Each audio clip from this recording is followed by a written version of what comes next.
Parlons calque dans Procreate, tes meilleurs alliés ou ton pire cauchemar? Les calques dans Procreate, ce sont littéralement les piliers de ton travail. En revanche, si tu ne les maîtrises pas bien, ils peuvent devenir un frein et tu peux perdre le contrôle de ta création.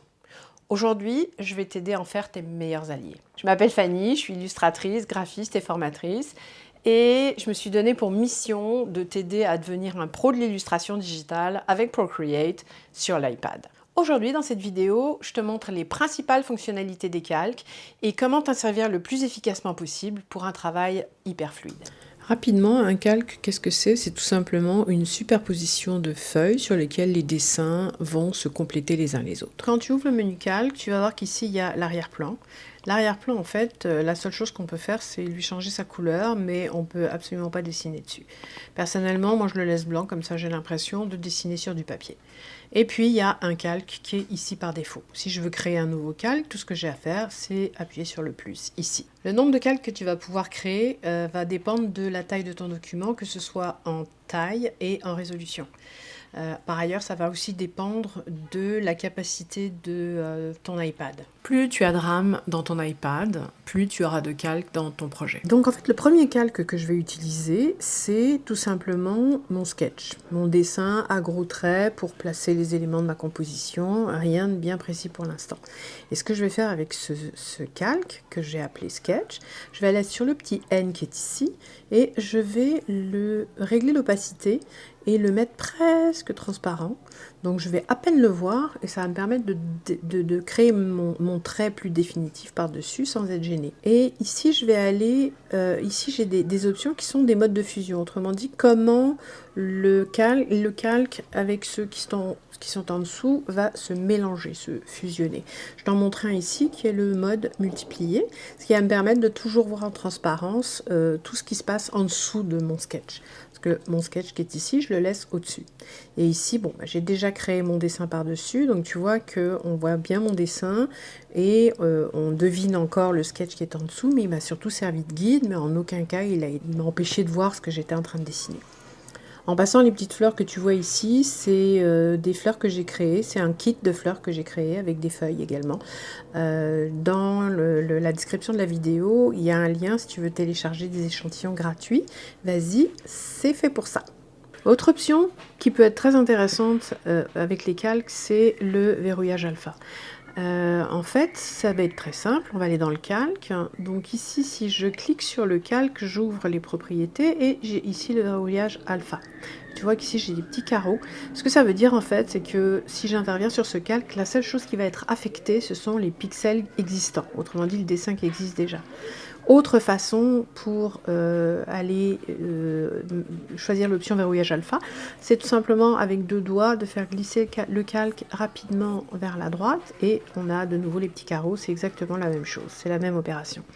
Et ce que ça va faire, si je vais choisir une couleur différente, eh bien tout simplement, quand je repasse par-dessus mon calque, je change uniquement les pixels existants. Donc pour changer la couleur d'un trait, ça peut être très très pratique.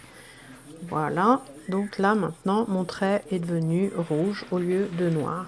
L'option suivante, mais c'est là vraiment la plus importante, c'est le masque d'écrêtage ou le clipping mask en anglais.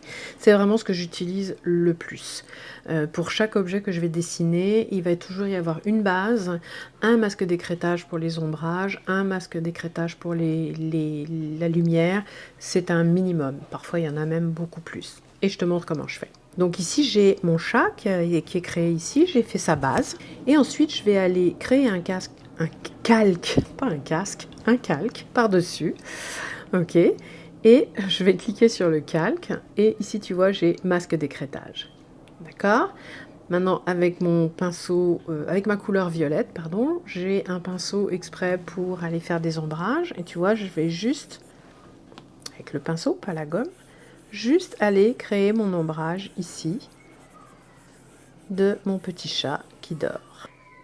Par curiosité, je te montre si j'étais pas en écrêtage. Tu vois, j'ai vraiment largement débordé de mon petit chat. Et en fait, le masque d'écrêtage ici, ça va me permettre de contraindre cet ombrage à l'intérieur de ma forme de base. Et ensuite, je peux en créer un autre ici. et je vais aller créer la lumière sur le dessus, ici. Voilà, comme ceci. Donc ça, c'est le principe du masque d'écrêtage. Alors, une autre chose que j'aurais pu faire, si je les éteins ces deux-là, c'est d'aller me mettre en verrouillage alpha, comme je t'ai montré tout à l'heure, et d'aller rajouter ma lumière ici. Sauf que, c'est vrai que visuellement, c'est la même chose, mais je le fais directement sur la base du chat, donc ça veut dire que j'ai plus aucune latitude pour jouer sur justement le pelage gris ou sur la lumière. Tout est mélangé, d'où l'intérêt vraiment de travailler en couche avec les deux masques d'écrêtage que j'ai créés ici, et je pourrais en faire d'autres bien évidemment. Je pourrais par exemple en créer un troisième ici, où je vais aller faire, là évidemment je fais ça de façon très grossière, mais faire un chat tigré par exemple. Et évidemment, si j'aime pas ça, j'ai juste à éteindre le calque. Et voilà, donc d'où l'intérêt vraiment majeur de travailler en calque. Mais alors attention, travailler en calque, ça ne veut pas dire non plus démultiplier les étapes qui pourraient justement te mélanger un tout petit peu. Donc c'est là qu'on va voir comment s'organiser. Bien évidemment, quand il commence à y avoir beaucoup d'éléments dans un dessin, il faut commencer à s'organiser. Sinon, tu vas être débordé par tous tes calques et tu vas plus t'y retrouver. Donc moi, ce que je recommande toujours, c'est de nommer les calques et de les grouper. Par exemple, ici, j'avais commencé une tulipe avec son feuillage. Ce que je vais faire, c'est que je vais aller cliquer sur le feuillage et puis ensuite, je vais tirer vers la droite les deux autres calques et je vais les grouper. Et ensuite, je clique dessus, je vais à renommer et je vais l'appeler fleur. Voilà. Désolée si tu entends des cris d'enfants, il y a une garderie pas loin. Je vais faire la même chose avec le chat, donc contour chat, mais ici, là, j'ai pas de nom. Ça, par exemple, c'est mon dessin de fleur, qui est ici. Je vais le mettre de côté. Donc, tu as vu que les calques, j'ai oublié de te montrer, mais ils se bougent tout simplement comme ceci. C'est vraiment pas compliqué. Je vais renommer lumière pour le chat. Et ici, ombrage, tout simplement, qui correspondent donc à la lumière sur le dos et à l'ombrage en dessous. Ok, chat de base. Et ici, c'est son contour, tout simplement. Puis le contour, je vais le mettre en multiplié, parce que je trouve que, tu vois la différence? Ça fait quelque chose d'un petit peu plus soutenu. Je te remontre pour que tu vois bien la différence. Ça, c'est en normal, et ça, c'est en multiplié. Et j'aime bien le mettre en multiplié. Comme ça, ça fait un trait un petit peu plus organique. Et comme je disais, je vais reprendre mes éléments du chat, les grouper et les appeler chat, tout simplement. Voilà. Et ça, c'est vraiment ma façon de m'organiser. Je vais te montrer maintenant comment je fais pour m'y retrouver quand j'en ai beaucoup.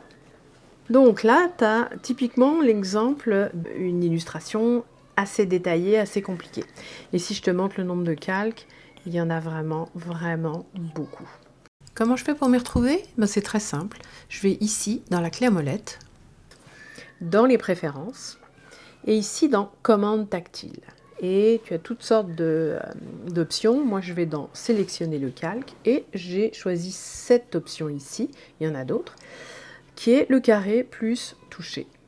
Ce qui fait que maintenant, à chaque fois que je veux chercher un élément spécifique, j'ai juste à appuyer sur mon carré ici, toucher, et là j'ai tous les calques qui vont apparaître, qui sont concernés par la zone que j'ai touchée. Donc si par exemple je veux intervenir sur le petit manteau ici, j'ai juste à cliquer dessus et je sais que je suis sur le calque du manteau.